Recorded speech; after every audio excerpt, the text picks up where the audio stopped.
অসম বিধানসভাৰ নৱনিৰ্বাচিত অধ্যক্ষ শ্ৰী ৰঞ্জিত কুমাৰ দাস ডাঙৰীয়াক অসম বিধানসভা লাইভৰ তৰফৰ পৰা পোনপ্ৰথমে অভিনন্দন জ্ঞাপন কৰিছোঁ। কেনেকুৱা অনুভৱ? স্বাভাৱিকতে যিহেতু 2011 চনতে মই বিধায়কৰ দায়িত্ব পাইছিলোঁ আৰু 2011 চনত তেতিয়া মই বিৰোধী বিধায়ক হিচাপে কাৰ্যনিৰ্বাহ কৰিছিলোঁ। সেইটো এটা সুকীয়া এটা মোৰ অভিজ্ঞতা আছিলে। পৰৱৰ্তী সময়ত 2016 চনত আমাৰ সৰ্বানন্দ সোণোৱাল ডাঙৰীয়াৰ যিখন চৰকাৰ হৈছিলে, তাত মই কেইমাহমানৰ কাৰণে মই অসম বিধানসভাৰ অধ্যক্ষৰ দায়িত্ব লৈছিলোঁ। আৰু পৰৱৰ্তী সময়ত মই যিহেতু দলৰ সভাপতিৰ দায়িত্ব ল'বলগীয়া হৈছিলে, যাৰ কাৰণে মই অধ্যক্ষ মই সম্পূৰ্ণ কৰিব পৰা নাছিলোঁ। কিন্তু মোৰ কাৰণে পৰম সৌভাগ্য যে এক ইতিহাস ৰচি পেলাই মাননীয় মুখ্যমন্ত্ৰী ডাঙৰীয়াই ঘোষণা কৰিছিলে, যিদিনাখন মন্ত্ৰী পৰিষদ তালিকা ঘোষণা কৰিছিলে 4জনৰ, সেইখন তালিকাতে মোৰ নামটো ঘোষণা কৰিছিলে যে পৰৱৰ্তী সময়ত NDAৰ অধ্যক্ষৰ প্ৰাৰ্থী বুলি।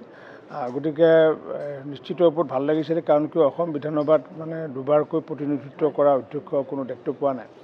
আৰু যিহেতু পূৰ্বতে যে মোৰ অভিজ্ঞতা এটা আছিলে যে এবাৰ এনেকুৱা এটা পৰিৱেশ হৈছিলে, মই সেইদিনাখন যদি তাৰে কাৰ্যবিৱৰণী যদি এক্সপাণ্ড নকৰিলোহেঁতেন, সেইদিনা হয়তো অসমত জুই লাগিলেহেঁতেন। সেই বিষয়ে প্ৰচিডিঙত মই বাৰণ কৰিছিলোঁ, কাৰণ কিয় কেইজনমান বিধায়কক বিদেশী বুলি কৈছিলে আমাৰ এজন বিধায়কে। আৰু সেই সময়ত মই এক্সপাণ্ড শব্দ ব্যৱহাৰ কৰি পেলাই যি কাৰ্যক্ৰমণিৰ পৰা ৰোধ কৰিছিলোঁ, তাৰ কাৰণে অসমৰ একোৰা নতুনকৈ জুই লগাৰ পৰা বাচি গৈছিলে। আৰু সৰ্বানন্দ সোণোৱাল ডাঙৰীয়াৰ নেতৃত্বত যিহেতু নতুনকৈ চৰকাৰ হৈছিলে, গতিকে মোৰ সেইখিনি সময়ত ভূমিকাটো গুৰুত্বপূৰ্ণ আছিল বুলি ভাবিছোঁ। এইবাৰ মাননীয় মুখ্যমন্ত্ৰী ডক্টৰ হিমন্ত বিশ্ব শৰ্মা ডাঙৰীয়াৰ নেতৃত্বত যিহেতু চৰকাৰ, সেই চৰকাৰত বিশেষকৈ NDA প্ৰাৰ্থী হিচাপে মোক মনোনীত কৰাৰ পিছত আজি সকলো দল সংগঠনে মোক অপ্ৰতিদ্বন্দ্বিতাৰে নিৰ্বাচিত কৰিছে। গতিকে আগন্তুক দিনত মই সদনৰ ভিতৰত নিৰপেক্ষ ভূমিকা পালন কৰিম। পাৰিলে হয়তো বিৰোধীক অকণমান সময় বেছি দিব চেষ্টা কৰিম। আৰু সদনৰ বাহিৰত মোৰ যিটো পৰিচয়, সেই পৰিচয়টো মই বিৰাজমান কৰি ৰাখিম। কাৰণ কিয় এটা দলৰ পৰা নিৰ্বাচিত হৈ অহাৰ পিছত সেই দলীয় চিন্তা চৰ্চাক কোনো কাৰণতে বাদ দিব নোৱাৰি।